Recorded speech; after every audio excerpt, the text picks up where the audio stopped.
Hey, welcome to the 24K Life podcast. I am your host, Derick Gant, and I am here with a nut. He's a nut. I don't know what else to tell you. The guy's a nut.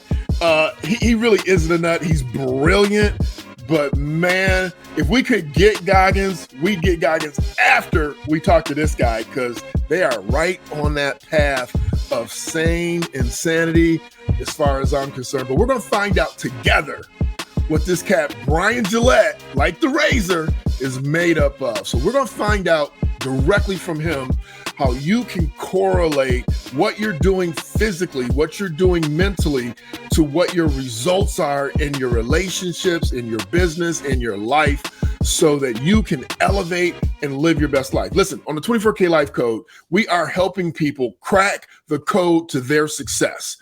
Our job, our mission, our purpose, our hustle is to bring you A-class interviews that will guide you to elevate your life. We ask you kindly to like, share, and subscribe. And with that, I am going to bring in Bryan. Bryan is the man. Bryan?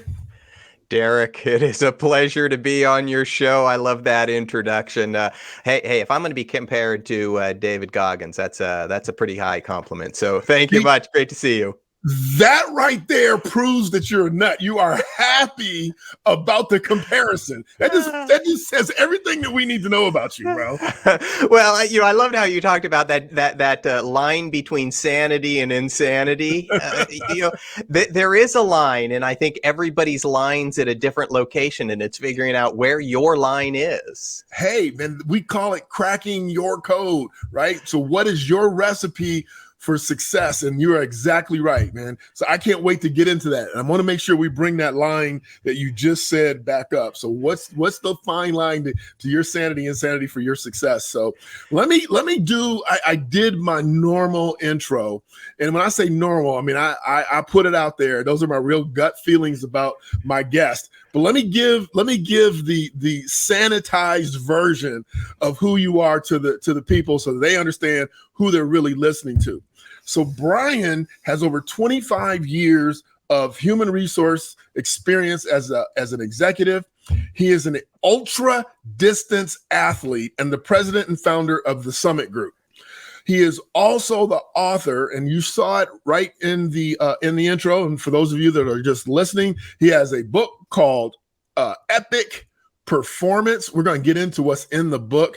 He interviewed over 100 athletes. I don't know, are they all ultra distance athletes, Bryan?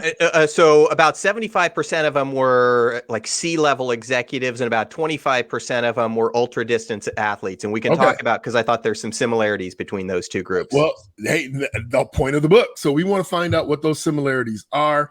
And Bryan has held senior roles overseeing human resource leadership, development, and communication for companies of all sizes, leading teams of hundreds of people and managing multi-million-dollar budgets. Bryan, I just had to stop, man. I had to take a breath and a pause, but we could read the rest of your bio, but you know what? Let's get it straight from you. So tell us, man, and I read this, I already read it, but I want you to tell the people yourself. What did you do when you were young on a bicycle? Just go ahead and tell everybody. So, well, I've done a number of things on a bicycle. My first long distance bike ride, and it was just 200 miles. It was from the San Francisco. Just 200 miles. Go ahead. I'm sorry. And how old were you?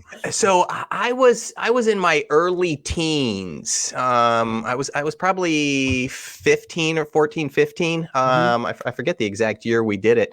And I rode from the San Francisco Bay Area, where I live, up to Yosemite. And that got me hooked into long distance cycling. And then, I've done some down the coast of California, down the west coast of the United States, and then cycled from Newport, Oregon, from the Pacific Ocean, 4,000 miles, to the Atlantic Ocean, to Newport, Rhode Island. Wow. Let me tell you something, man. I got to tell you something about myself. So, when I got out of college, getting beat up playing football and all the fun things, and I got into the work world a few years, had some kids. I met up with a bunch of guys at the gym, and we decided we were going to do some cycling. Okay. Now I'm a spin instructor, so they kind of, I don't want to use the word bullied, but they kind of prodded me into, well, you should be able to do this. You're the instructor. Right. So we get on these bikes, and I buy this expensive bike to do this biking, and we're doing 65 miles, 70 miles just to, just get in the groove. So we enter this, it wasn't even a competition, but this event, it's 100 miles, right? So thank God. Now, this is going to show you the difference between you and I. Thank God my group of guys said real men only go one way, because it was 100 miles out and 100 miles back. Now, you really are a real man because you went out and came back. You did the 200 miles.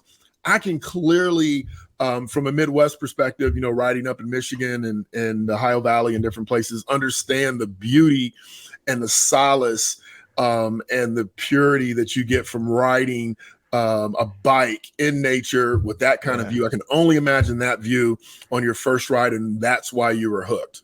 Yeah, I was. And you talk about being from Michigan. I remember when I biked across the United States, some of the prettiest places I went were like Minnesota and Michigan, riding along the Upper Peninsula of Michigan. Yes. And it was so weird for me because the lakes are just massive, and you see these tankers on them. So I loved being in the Upper Peninsula of Michigan. So yeah, I've done 100 miles on a bike in a day. I've done 200 miles, and then I did 300 miles in one day on a bike, and that's because I just wanted to see, how do you push yourself to that next limit? And 300 miles takes me about a little over 24 hours, so it's through the night. I was gonna say, and 300 is that's a lot of saddle time, brother. It is a lot of saddle time. And, it's funny because, somebody, when you probably got to the end of your 100, you thought, oh man, I couldn't ride another 100.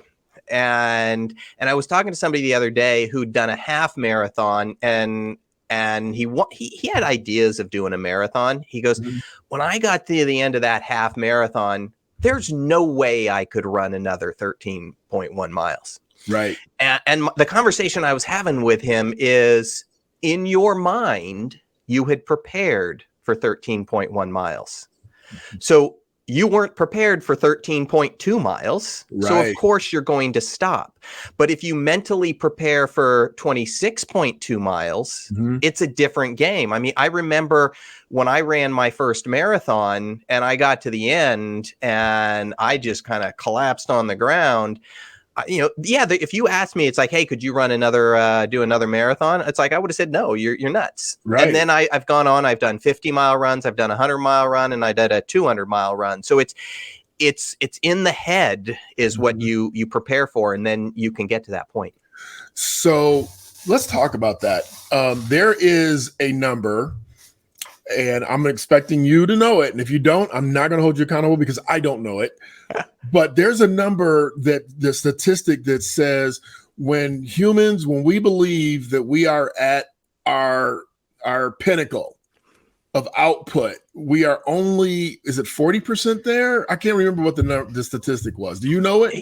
I don't know. There's one I know where if I were running against or cycling against an avatar, let's say I was kind of competing against some avatar or some mythical line, and that avatar was set at my personal best. Yes. So if we then were competing head to head, I could compete 2% faster than them. Than that person, because when you're competing against somebody else that's better than you or slightly better or at your pace, you will compete a little bit better. Absolutely. So I've seen that research that says, okay, you put your personal best, you put that as an avatar, and then you compete against them. You're gonna compete about 2% faster. Yeah, I'm gonna look that up. There's somewhere, I can't remember what it was, and most likely it's probably Crazy Goggins that said it, but it was something along the lines of, when you think you're done and you're ready to quit, you're only 70%, or it was some statistic, and you're like, wow, okay, you're not done. You really could go further, and you only find out when you, like you said earlier, I told you we're going to come back to it. When you get to that line of sanity versus insanity, you get to that line, and then you can figure out what your real output is. Yeah, there's the physical output and there's the mental output. And it's not the physical output that stops us most of the time. It's that mental output. It's the mental output. And you know, I give you an example. So I had thrown the idea. I have two boys that are 14 and 16. And I threw the idea out last Thanksgiving. I said, what do you guys think about just walking for 24 hours? Just see how far we can go. Because when you go through the night, it's a different experience. And I've been through the night a couple of times on some events.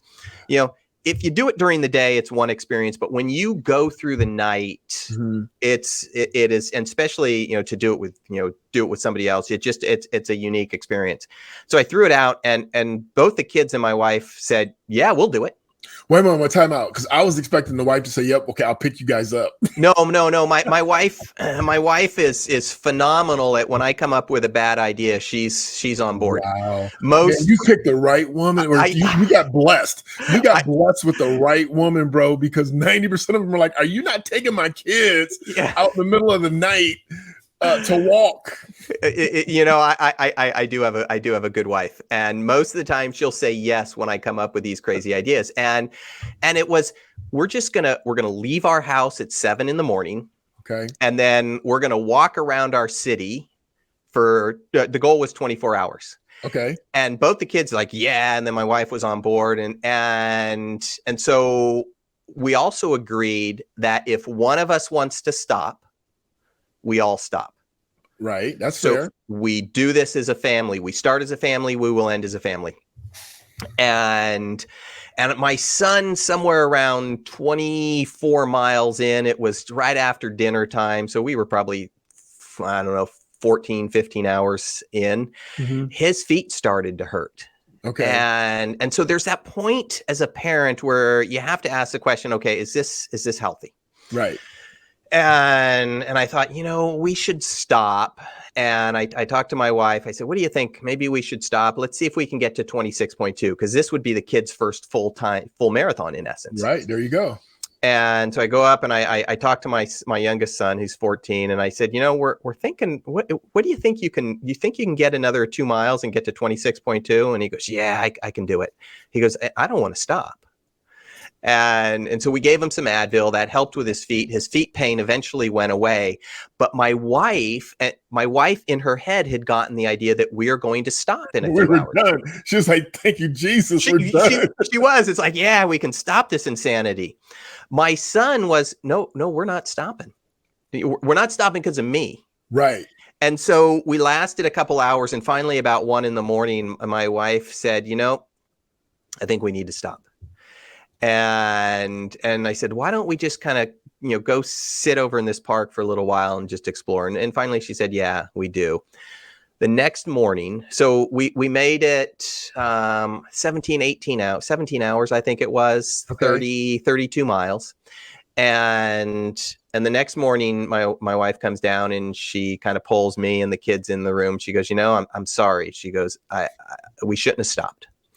Wow. And it was in her head of why she stopped. Right. And she physically was good. Physically, she probably could have made it. We all could have made it. But it was, again, to your point, it's in the head that causes us to stop.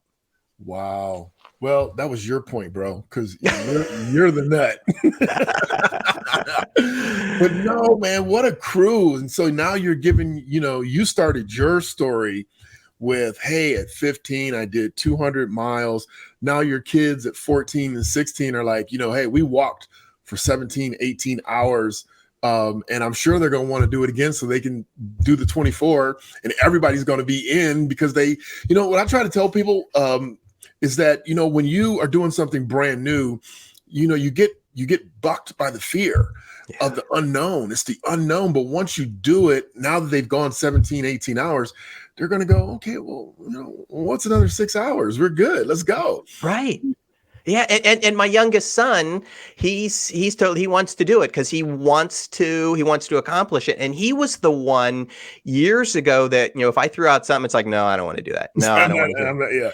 Yeah. And now he sees the potential, and whether I don't care what they do in the future. And if they get into running or cycling or something else, I want them to realize that you can accomplish like so much more than maybe you think you can. Well, man, that is so powerful. And it's so powerful to instill that in them at such an early age, because most people don't get tested in life until they have a tragedy of some sort. Yeah. And why wait until a crisis to figure out if you have the fortitude to go above and beyond? But that's amazing. But I can't stay there, man. I gotta go backwards, because you just got me all like here, right? Now, I'm thinking I have two boys also. Now, first of all, my ex-wife would have said, "Are you out of your frigging mind?" Number one. Number two, she would have said, "Just call me and I will come pick you guys up when you're done." But neither here nor there. My question is, now you walked around the city. Where else did you walk? And did you guys Uber home? I mean, like when you called it quits, what did you do? Yeah, no. So I live in a city of about 80,000 people. Mm-hmm. And we had no map we had no route when we left. It's like, okay, we're going to start walking. My God. And our original plan was, okay, I've got the first hour. Let's say I have the first hour. I just decide where we go. And then wherever we are at hour 2, then the next person takes on and they decide where we go. Okay. And it's a pretty good city to walk around. It's relatively flat. And then when we got hungry, we would just go to this a place to grab some lunch. Okay. If we got thirsty, we'd go by a friend's house and we'd call them up and say, "Hey, we're going to be at your house in about 15 minutes." We had one friend that they had a pool. And we were out near their area, and we called them up or texted them and said, "Hey, are you guys around? Can we get some water?" And they said, "We're not there. Just go in the backyard and you can put your feet in the pool and get some water." Right. And so we did.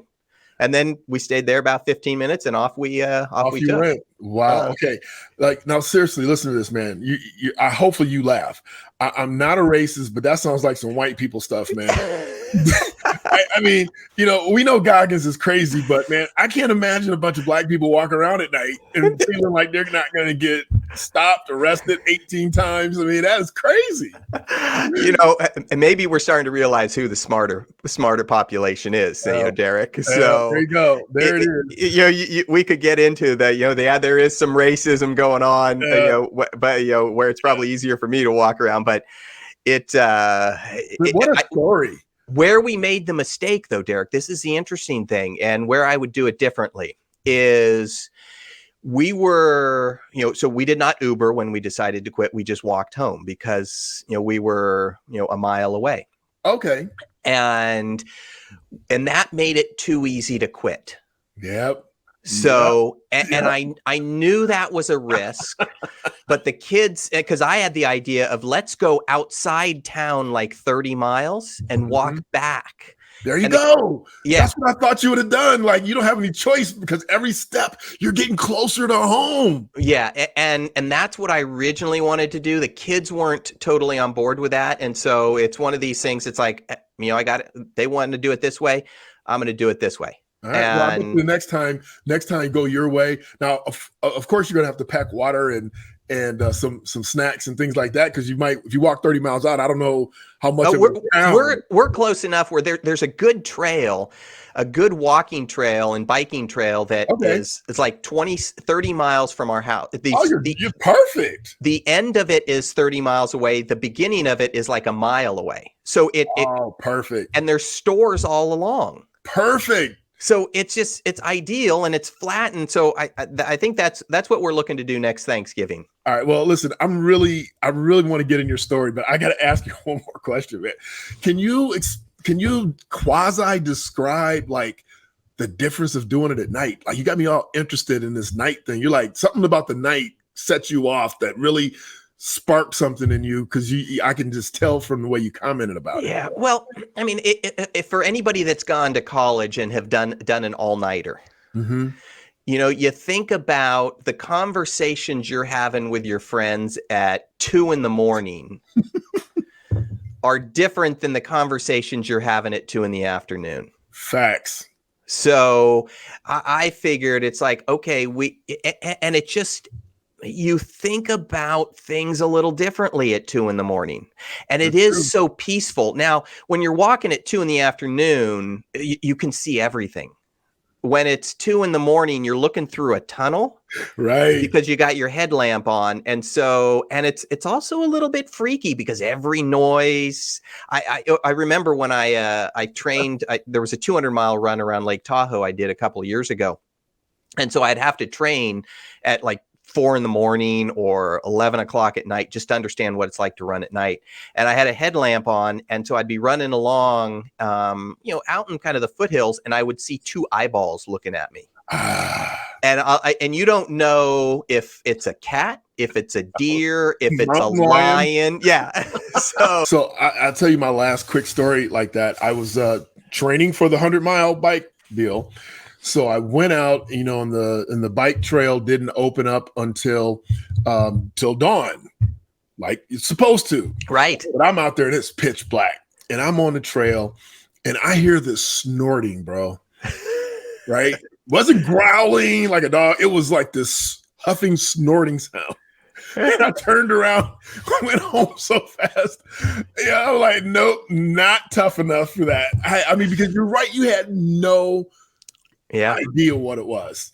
Yeah, it can be a little bit freaky. When I was on the 200-mile run, and so this was 76 hours. So and it's through a couple of nights without sleep. Right. And I remember after you're out, 50, 60 hours without sleep, you do start to see things and hallucinate a little bit. Mm-hmm. And I remember I'd be running along, and we were in kind of remote wilderness in Tahoe, Lake Tahoe. And I would come around and I would see a rock, and I'd instantly think it was a bear. And I know it was never a bear. It was always a rock. And there was one time where I was running and I had my pacer, and there was one other guy that was with us, and we saw two eyeballs down, and we about 100 feet down the ravine, and it's like I had no idea what it was, and it just like, ooh, and it made me a little nervous. I did think for a moment, it's like, okay, I'm in better shape than the other guy, so I just got to beat him. I'm good. All's good. Well, let's transition. I mean, that great talk, man. We could do this because I love this conversation right now because it is so descriptive of what we're capable of, but we don't know we're capable of it until you actually explore it. Yeah. But let's talk about. I'm kind of interested in how you were a leader, you're in HR, you're in these different size companies, big companies, small companies, and you decide to make a move and start your own company. And my question really is, because I'm going to get to the book, we're going to get to epic performance, but I want to know, like, what was going on? Was it something that you didn't enjoy, that wasn't inspiring you, that you weren't being fulfilled with, and working for someone else that made you want to do your own? Or what was that transition thought process like? And you talk to 100 people who've done this, and you get 100 different responses. And mine was pretty easy. I had always known I would go down this path. Okay. And so it's like, I always knew that, okay, I'm going to work in the corporate world, and then eventually I'm going to go ahead and run my own business because I wanted that flexibility. My dad had his own business, and I saw that at any time I could go down, his office was in our house. I could just go down and see him. And I thought, how cool is that? During the middle of the day, you can just go down and chat with your dad. And my kids I think they were like 2 and 4 at the time. And in the 5 years leading up to that, my wife and I had been to about a dozen funerals. Oh, wow. And my parents, they're now, they're in their early to mid 80s. They're, celebrating their 60th wedding anniversary in a next week. Oh, congratulations. Yeah. And I thought, we went to all these funerals. Life is really short. Now is the time that I can't miss out on this time with my boys. Mm-hmm. And so I want to start my own business. I have the capability. We'd set it up financially where we could do it. And I knew that even if I didn't like it, if I had some, got into it after a year and I didn't like it, it's like I could always go back to the corporate world. Got you. So when you say you set yourself up financially to do it, I'm not asking for Yeah, specific numbers, yeah. but just in generalities for people that are looking to maybe transition, what does that mean to you for the way you did it? Yeah. So I've never considered myself this amazing sales and marketing person, and that's not something I enjoy doing. Mhm. So I knew it was going to be a challenge and push me into to kind of go out and constantly sell. And so I wanted to be at a point where I wouldn't have to bring in 40 billable hours a week. Okay. If I brought in 1 or 2 days a week, I'd be more than fine. Okay. So I tend to be fairly conservative financially and want to make sure that I've got enough where if something, business doesn't come in, I'll be okay.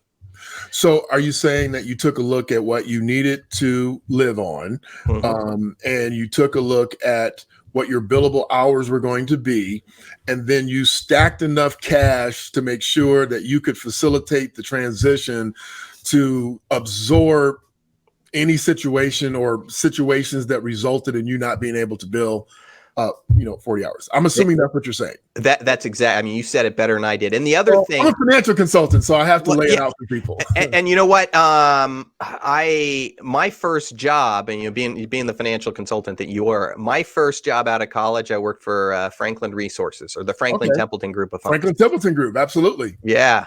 So it was. I was there during the merger between Franklin and Templeton. Okay.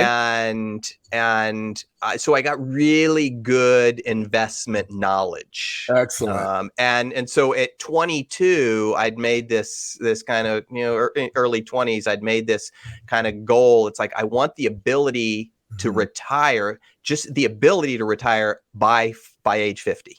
Excellent. So it's like, I got to figure out how to save. I got to figure out how to invest and do that. Now, that was at 22. At some point, you said you knew you wanted to be on your own. Was that a separate plan or an additional plan? Or did you start off with this concept that, hey, I want to retire by the age 50. I'm 22. I got to put in 28 good years. And at some point, you knew you were going to go out on your own. So is that a separate plan? They were roughly about the same time.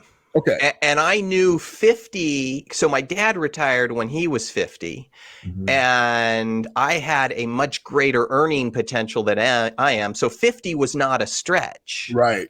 And I thought realistically I'd be able to do it kind of before then. And I ended up going out on my own in my mid 40s, 44. Okay. And so I use the consulting as, okay, this is kind of, in some ways it's sort of a semi-retirement, right? Is what I do, but I love doing this. So, some people go into consulting because they hate the corporate world. Right. I loved what I was doing. But it was just, I did not want to lose out on the remaining years I had with my parents and the most important time I had with my kids. Man, you know what? We are birds of a feather. I took a corporate job. I lasted just under 2 years. And the main reason why I left was because I knew based on that structure, I was not going to be able to go to my kids' recitals. I knew I wasn't going to be able to make all their games. I knew I wasn't going to be able to do the dad things that I so desperately wanted to do. And check this out. I was young, single. I was single with no kids. And I recognized this. And I said, I know who I am. And I want this lifestyle. And I want to have this experience with my kids. And I went out. Maybe I probably should have did it the way you did, but I went out way early. I went out at 24 and became a financial consultant, 100% commission, doing my thing so that I can control my schedule without a glass ceiling. Yeah. And it's funny because you say I'm crazy for some of the things. And for me, I look at that as like 100% commission. It's like, okay, that's crazy. Right. But again, it's that line. Exactly. And you're really good at what you do, and I'm good at what I do. So it's understanding that line. And for everybody that's listening, if you're in your 20s, and I'm sure you would say this as well, being a financial consultant. I'm not a financial consultant, but I've done fairly well. It's Save early on. Absolutely. Absolutely. You know, I have several of my college friends, and they have their kids call me. You know, they're now getting their first jobs right now. And so when they call me, I tell them, listen, live at home, and I want you to save like you're paying rent, like you're paying utilities, put that money away. And then I want you to save 25% of every dime you make. Just save it. And then after that, you can spend whatever you want. Right. But act like you have all of these bills, you know, pay your own phone, pay your own car. And they're looking at me like I'm crazy. I'm like, no, pay your own phone, be an adult, pay your own car. If you're living home as long as you can, save that, go find out what rent is. Is rent $1,200 a month plus utilities? You should be saving $1,500 a month. So when your parents kick you out, you don't have pocket shock. Right. And you're getting used to saving. And then I want you to save 25%. And I want you to max out your 401k plan because you don't have any expenses. So you're 100% right. That's exactly what I tell them to do. Exactly what you're saying. That's what I'm telling my 16-year-old. He's starting to go out and look for a job. I said, when you get your first paycheck, and I just said 10%. I love 25%. I said, take 10% of it and just put it into a Roth IRA or some sort of, long-term savings, and you don't touch it for a long time. And you'll be amazed how big it is when it's time to touch it. Tell him 25, man. You got to go back and say, I was talking to this guy. I'll let him know. Or I was dreaming about this and God spoke to me and said, but no, because you know what? If you can convince him at 16 to take 25%, you can spend 75 on whatever you want, but take 25 and put it away and don't ever look at it again. Put it in a Roth or whatever you tell him to do. And he adopts that as just his modus operandi. It's the same experience as you taking him on a 24-hour walk. I mean, you're setting the standard for him and his future and his family and their success. You know, in a world where they're begging you to spend and then go get into debt to spend more. Yeah, you're setting him up for a massive success. 10% is good. Yeah, well, I'm going to go back. I'm going to tell him, okay, you got to, I was talking to this genius guy my man. Today, and you got to do 25%. You got to do 25. So average people do 10. Yeah. Do you want to be average? You want to be exceptional? You want to be average, right? Peak performance, performance, son. This is who we are. This is the Gillette family. This is what the Gillettes do. Well, and most kids would, I would probably kind of like, oh yeah, their dad is going, yep. I think he actually heard me. So we'll see.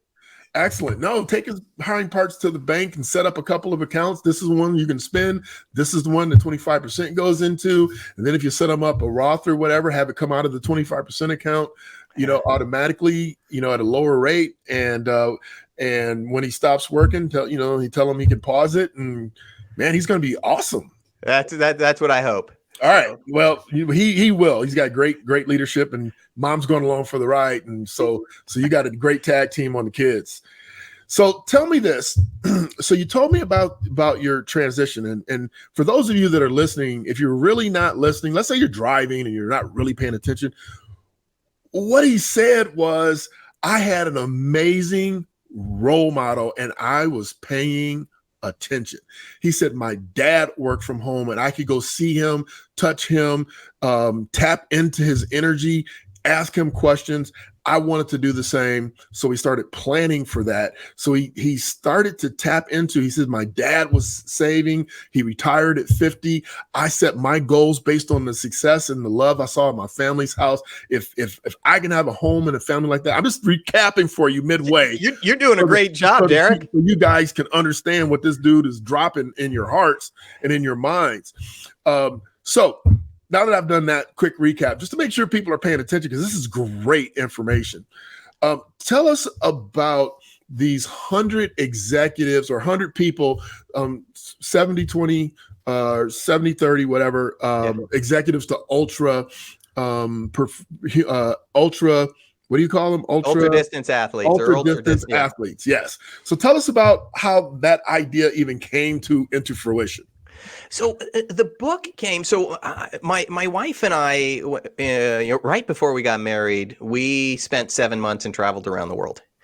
And as we were finishing up, we both took leave of absence from work, but as we were finishing up that trip, we came across a family who was doing the same, and they had their kids, and we thought, we knew we were going to come back, we were going to get married, and we were going to eventually have kids.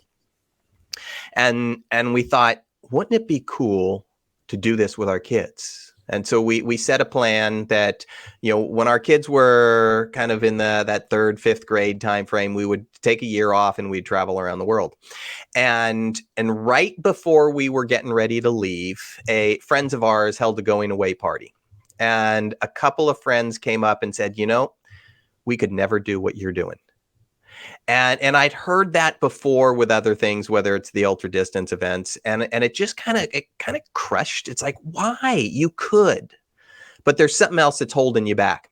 And that's what got the idea of the book. It's like, what is it that's allowing me to go do this, to go take a year off and travel around the world, or to run 200 miles or bike across the US? And so I had some ideas of how I was able to do it, but I wanted to learn from 100 other people. And I just kind of randomly pulled that number.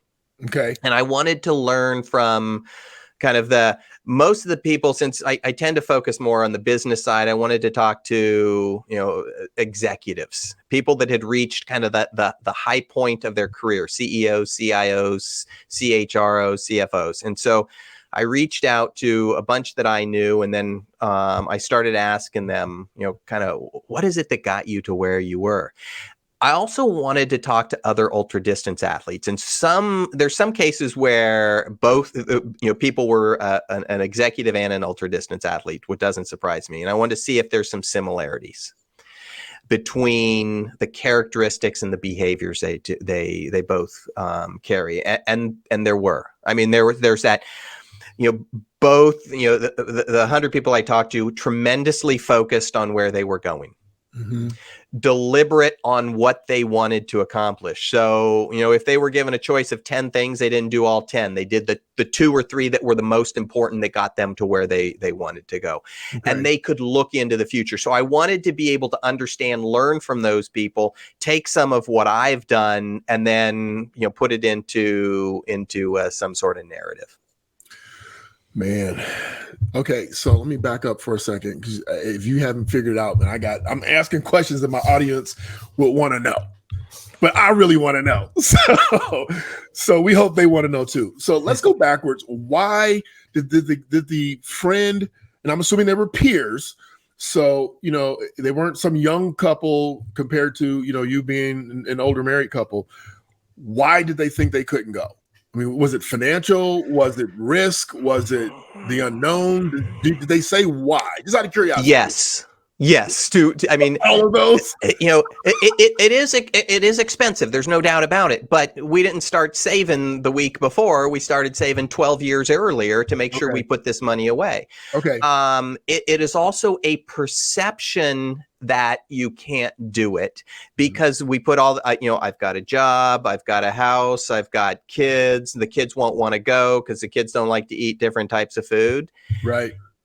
And there's a certain level of legitimacy. Yes, it's expensive. Yeah, we had a house, so we rented it out for the time being. So there are a lot of reasons to say no.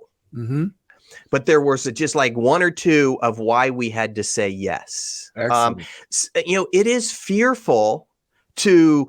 And I remember doing the first time when in 2005 when at the time was my girlfriend, then became my wife, I had a great job. I had a great boss. I really enjoyed, I stay in touch with him to this day. I really enjoyed working with him. I was learning a lot. I was making plenty of money, and I owned a house. And it's like, I am going to give up this great job. I am going to leave the comfortableness of my house and live with a backpack out in some third, developed country. Right. And move kind of on a regular basis. And it's like, you're becoming a nomad. I'm becoming a nomad. And it's like, oh, this is going to be hard. And what I asked myself, multiple times was, if I don't do this, and I think it's one of the most powerful questions to ask yourself. Mm-hmm. If I don't do this, will I regret it in 20 or 30 or 40 years? Wow. And I kept saying, if for some reason I get out there and I don't like it, I can come back. Cut it short. If for some reason I get out there with this girl that I'm dating and we're not getting along, we can come back. Wow. You know, and I'm not here to be biblical, but did you know that historically in Abrahamic times, when a couple got married, neither one of them had to work for 12 months. They didn't have to work for a full year. They just had to get to know each other. And you wonder why our divorce rates are so incredibly high. You actually did that, bro. You actually went out with her. Can we do these crazy, sane and crazy and normal and abnormal? And how do we get along? Do we have the same vision? Do we have the same value system? You did that. You know, I was not aware of that story, but I love it. Yeah, it's true. It's true. Because I wondered, you know, I had a minister. I'm not a minister. I had a minister. We were talking about different things, and he told me that. It's like, yeah, their first year in Abrahamic times, they didn't have to work. You know, they had 12 tribes. I'm not getting into all that, but long story short, they didn't have to work. I'm like, wow. Just think if you could just get to know your partner fully without any outside influences, but you really got a chance to spend some time together and get to know your partner early in the burn. And you did that. It's amazing. Good job. It worked out that way. And we both knew, because we had been dating for 1 year when we left. It was within a couple of months that I thought, you know, I think she's the one. And I threw the idea out, and then we planned. And so we both figured it's like, we're either coming back and getting married, or we're coming back on separate planes. So I love it. Fortunately, it's worked out. That's amazing. What a blessing, man. It truly is a blessing. I love your story, and I'm glad that you're on 24K Life podcast sharing it. And, you know, I definitely plan to do more business, but this is not really a deep, deep business. This is a deep, deep life. This is great content for people that are really kind of stuck on how to really readjust. Anyway, I won't start praising the podcast before it's over. So let me ask you about the kids. Why age 3 to 5? Do they remember that experience at this age? It was actually grades 3 and 5. Oh, grades 3 yeah. and 5. Okay. So we left and they were 8 and 10. They turned 9 and 11 on the trip. And the reason for that age, that probably makes a little bit more sense, is to take kids out of elementary school for a year is like no big deal. No big deal. Okay. When you get into high school, middle school, it's a little harder. It's very doable. High school, it's even a little bit harder. Again, It's doable. It's doable, but it's harder. And so they were, you know, they were 9 and 11 on the trip, and great time. Now, do they have any residual impact as far as the experience, or were they just too young to really? Yeah, you'd have to ask their psychiatrist that they regularly see. My older one remembers it better than my younger one. But I think the greatest thing is it gave them this love of travel. In fact, for the last 2 weeks, both of them have gone. We just picked up my oldest son. He flew back from Europe. So he's 16 and a half. He flew back from Europe yesterday. Okay. My youngest son is in Hawaii for 2 weeks. My brother lives there. And so he went over to stay there. So it just gave them this thirst and this and love of travel. And now my oldest son, who's, you know, we're starting to talk about college, he's talked about going college in Germany, and there's a part of me, it's like, oh no, that's so far away, and my wife and I look at each other, and it's like, you know, we are to blame for that. I would say you started it. I did. I miss them terribly, and they will but it's like take it further than you intended. Believe me, kids will always take it further than you intended. So you interviewed these gentlemen. You've already told us some of the core attributes that they shared: their deliberateness, their focus, their prioritizing. They didn't do Yeah. all 10. They did 2 or 3 that were really important to them. What else do you want to share with us that's transferable from the ultra distance athlete to just personal success? We won't even call it corporate success, but just personal success. Yeah. Derick, two things that come to mind. I mean, we talked about the focus. It's like, know where you want to go in life and be deliberate about that. Okay. If you want to retire at 50, and you're 30 now, then figure out how are you going to do that. Right. Now, when you start thinking about like ultra distance events, or just anything in life, it's how do you persevere? Mm-hmm. And because when you're biking across the U.S. or when you're working on a project that's a year long, there are going to be days where you just think it sucks. Right. And what's going to get you to the next day? And there's a number of things, and I talk about them in the book, but a number of things that kind of come to mind. And two is control what you can control. I know. I have a chapter in my book, control what you can control. Yeah.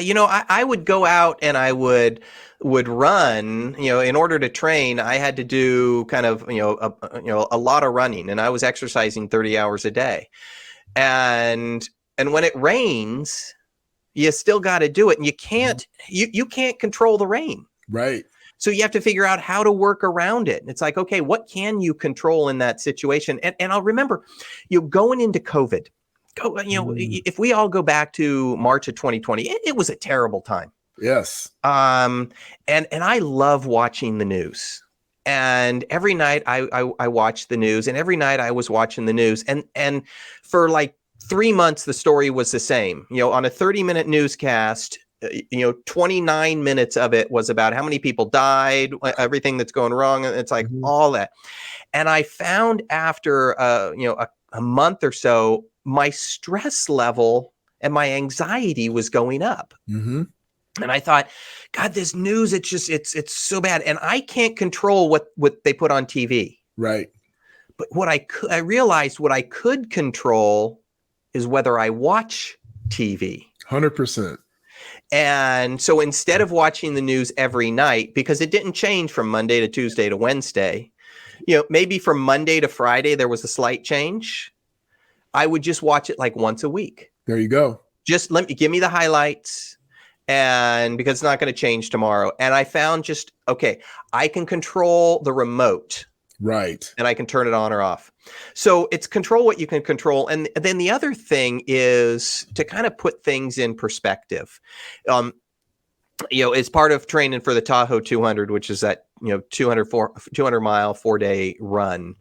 I had to go out and do 4 30-mile runs in a row. So Sunday run 30 miles, Monday run 30 miles, Tuesday run 30 miles, and Wednesday run 30 miles. And so, I did the first 2, I was feeling all right. And I started the 3rd day. And so I'm about 10 miles in. So, I've got 70 miles on my leg in the last 50 hours. Right. And I'm tired and my legs hurt and it's hot. It's August. It's 80, it's probably 90 degrees out. And I'm just generally not feeling great. Mm-hmm. And I thought, I just don't want to run. Well, you gotta, in order to be prepared for when the race comes along. And then I thought about a friend of mine who'd been diagnosed with breast cancer. Mm. And I could stop and go be on the couch in a half hour and my legs would be fine and my pain would be gone in no time. And all my worries would be away. She couldn't. Right. And she was dealing with something I purposely put myself in this situation. She did not. Right. And so it helped me put things in perspective. So it's like, Bryan, you need to stop whining because you really don't have anything to whine about right now. Yeah, can you imagine what Goggins would have said to you at that point? Get out. And what's so funny is I was relaying this story to her and how she motivated me to kind of get to that next point. And she goes, that's interesting because I was thinking the same thing. I had a friend that was going through something much worse than I was. Wow. And so it's, as my wife, says all the time, if we all are sitting around, a bunch of us are sitting around the room and we all take our problems and we throw them in the middle of the room and we hear what everybody else's problems are. Grab yours back. I'm going to grab mine back. And so I'm not downplaying your problems. No, absolutely not. But what I am saying is like, somebody is surviving worse. Right. So I can probably continue on. And even as we were going through COVID, I kept thinking, I was in a pretty decent situation. The kids had their own room. We had good internet and it was still hard for me. But I kept thinking about, God, what about that single parent who's got 2 kids at home and is having to work and the kids have to go to school? And it's like, okay, I need to kind of back off a little bit. Right. Excellent tips, man. Wow. Well, I am encouraging everybody to take a look and to get the book, Epic Performance. I really want to relatively finish up by asking you, when you think about the people that you can help, when I say what do they look like, I don't mean physically look like. I mean, who do you actually help? Who should be reaching out to you? We are at this exact moment posting Bryan's contact. It's www.epic Performances. Performance. Okay, I'm sorry. I'm looking at, there's an R in there. Epic Performances with an S.com. epicperformances.com. www.epicperformances.com. Who would reach out to you, Bryan, and what would they get by working with you? Yeah. So, in my corporate, my consulting, mainly what I'm doing is I'm working with leaders, managers and directors or VPs that are looking to, go to kind of that next level in their corporate world, or they've just been promoted up to a new level, and how do I help them kind of transition into that? So that's kind of the individual work I do. Okay. On the team side, I will work with teams that are trying to put together what their 3, 4, sometimes it's 1 or 2 year vision out. Okay. And my job is to kind of work with them and get them to think a little bit bigger. So who's thinking bigger, Bryan? Is it? So I'm going back to the individual. On the group, it's obvious who's thinking bigger there, but on an individual, and I'm playing devil's advocate here, just so I'm clear, so people are clear. So I get promoted to the next level, and you can help me, but I just got promoted. I'm the shit. I'm like, I'm the man. I just got promoted, right? So how does someone? No, I personally, I understand that you don't know what you don't know, and that someone that has been there like yourself can mentor you to hit the ground running smarter and faster. But who's making that call, or how should an individual? I know I'm asking a long question, but really what I'm asking you is, do you work for a corporation and they go, hey, when we promote people, we want you to work with them? Or are people on LinkedIn reaching out to you saying, hey, I just got promoted, and I should probably hire you as a coach to help me out? Yeah, it's generally the corporation has identified a kind of a high potential or somebody that has been moved into a new role, or they want to move into a role, and they reach out to me, and then we do coaching. And I'll give you one example. I just started working with this one woman who's been promoted into a director level for human resources. It's the first time she's managing people. And it's a different experience from going from an individual contributor into a leader. And how does she come across? How does she make that transition successfully? Okay, perfect example. I appreciate that, because we want people to reach out to you, but we want the right people to reach out to you. And if you have a business and you're looking for an executive performance coach, Bryan's your dude, man. Yeah, I'm also starting to speak more at company events. So it's like, okay, it's a lot of what you and I talked about, and right. you got a group together. And it's like, okay, how do you get them excited about kind of thinking bigger? And it's how do you do that impossible? I can see you as a keynote speaker, man. Just make sure you bring a pair of shoes, but running shoes with you. That's right. My one of my favorite quotes is, oh God, now it's now it escaped me. You get to a certain age and you start to forget things. It's okay. It's okay. It'll pop back in when the pressure's off. So yeah. So I can see you on stage delivering. I've seen other individuals delivering amazing. You have an amazing story from the fact that you laying out your story from your dad working from home. I mean, that wasn't normal then, right? That was not normal back then.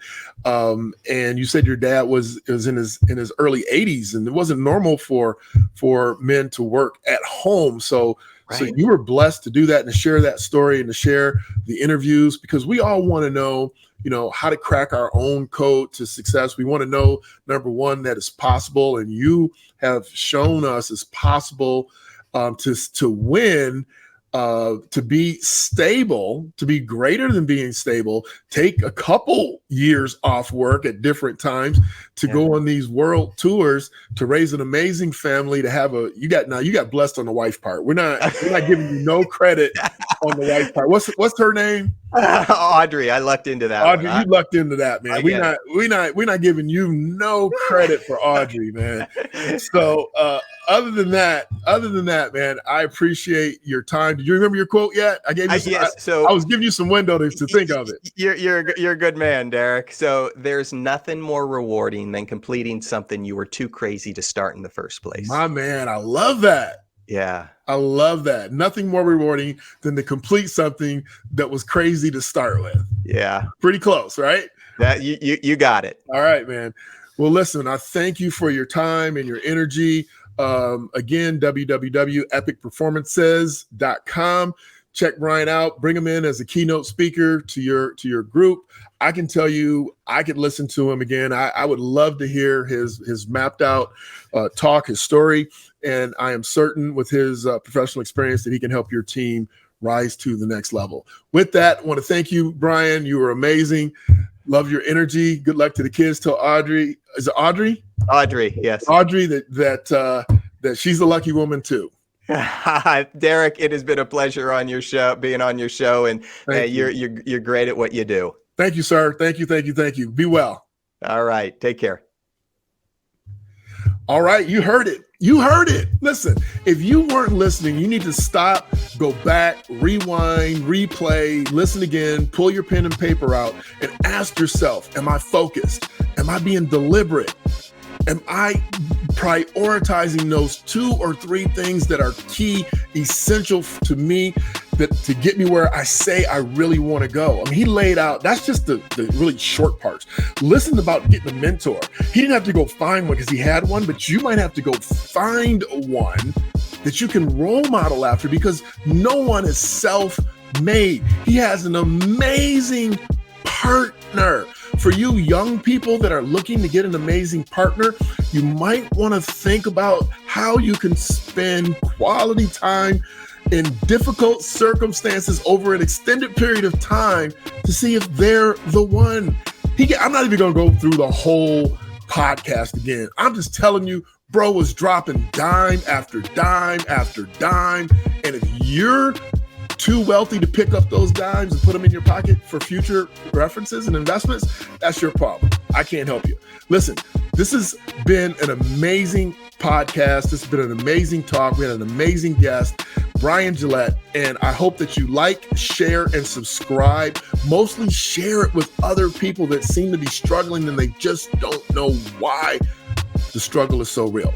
But we're asking you again, like, share, and subscribe. 24K Life Podcast. I'm Derick Gant. Be your best. Bring your best. Leave nothing to chance.